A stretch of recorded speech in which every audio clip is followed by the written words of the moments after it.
Welcome to today's Explainer. We're taking a deep dive into the Thai mountains to see how the people there have completely mastered their environment. I mean, literally right down to eating rock moss and insects for dinner. Let's get into it. So, what does it actually take to survive and thrive in a really rugged mountain valley landscape? And more importantly, how does that shape what's on your dinner plate? Like, would you eat rock moss, fermented fish, or ant eggs for dinner? For the Thai people, these aren't just novelties or gimmicks. They are completely ingenious solutions to living in a pretty challenging ecosystem.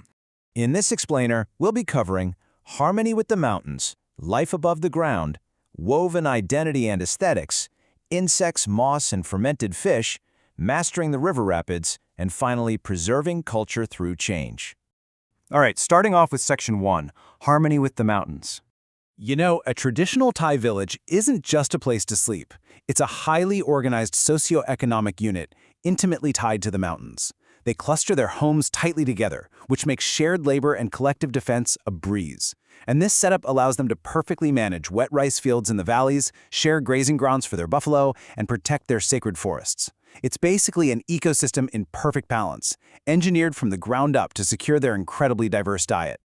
Moving right along to Section 2, Life above the ground. Okay, so while the Thai share a stilt house tradition, different branches adapted their roofs to build completely unique local identities. For example, black Thai houses have these incredible tortoiseshell-shaped roofs with ornaments called khao cut on the gable ends, which basically symbolize a complete proper dwelling.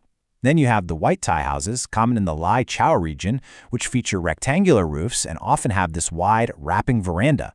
It's the exact same structural concept, just with totally distinct regional aesthetics. Now, form absolutely follows function here. Built with wood, bamboo, and thatched roofs, the elevated floor is just perfect for mitigating that damp mountain climate. It keeps the family high, dry, and safe from wild animals. The broad, open interior is used for everything from eating and sleeping to weaving and hosting guests. Meanwhile, the space beneath brilliantly shelters livestock, firewood, and tools. Honestly, it's a completely self-contained living environment. Let's jump into Section 3, Woven Identity and Aesthetics. I just love the sheer elegance of traditional Thai women's clothing. They wear these short, fitted blouses that open at the front. But the detail that really stands out is the 2 rows of butterfly-shaped silver buttons. These aren't just functional fasteners.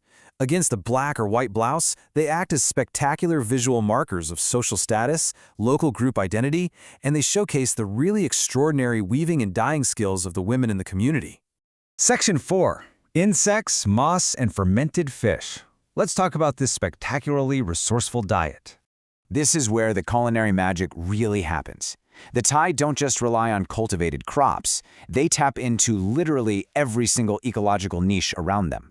From the rivers, they pull fish and frogs, often fermenting or drawing them to make them last. Up in the forests and mountains, they harvest insects, ant eggs, bees larvae, wild bamboo shoots, and, incredibly, rock moss. Combine all of that with the sticky rice grown down in the fields, and absolutely nothing in this environment goes to waste.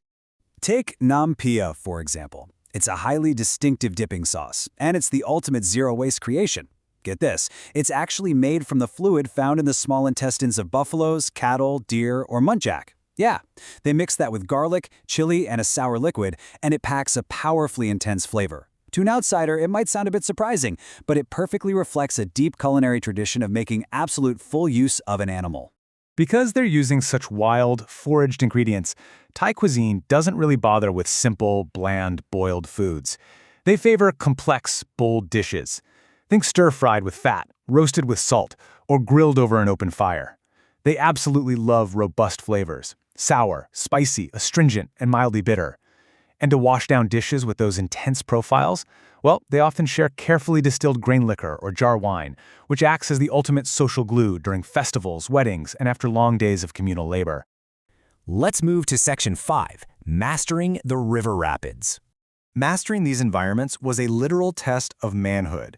Historically, a young Thai man couldn't just, go out and buy a boat. He had to journey deep into the mountain forest, select the perfect timber, and manually carve a dugout canoe just to prove his physical maturity. Only after finishing that did he prove his labor ability enough to qualify for marriage. It really highlights just how vital navigating the wild river was to starting a family. And you have to admire the sheer engineering ingenuity of the swallow-tailed boat. Some of those mountain currents are just terrifying. So to survive them, they designed this slender body, sometimes up to 16 meters long, featuring a pointed prow specifically engineered to slice right through aggressive river rapids. It was perfectly adapted to safely carry heavy goods, proving that their mastery of the environment extended right into the roaring water. Finally, Section 6, Preserving Culture Through Change. Now, as modern roads, motorized boats, and market foods arrive, this incredible material culture is inevitably transforming. But it's so vital to remember this quote: "The study of Thai material culture must be situated within the broader whole of socioeconomic life and the value system of the village-muong community." Basically, whether it's the tortoiseshell roof of a stilt house, a silver butterfly button, or a plate of fermented fish and rock moss, none of these things exist in isolation. They are all interconnected pieces of a vibrant, highly adaptable community. As we wrap up this explainer, I want to leave you with something to ponder. If an outsider looked at your home and your favorite meals, what would it tell them about the environment you live in? The Thai people's material culture shows us that true harmony with our surroundings is woven into the very fabric of our daily lives, right down to the dipping sauce. Thanks for joining me on this explainer, and keep staying curious.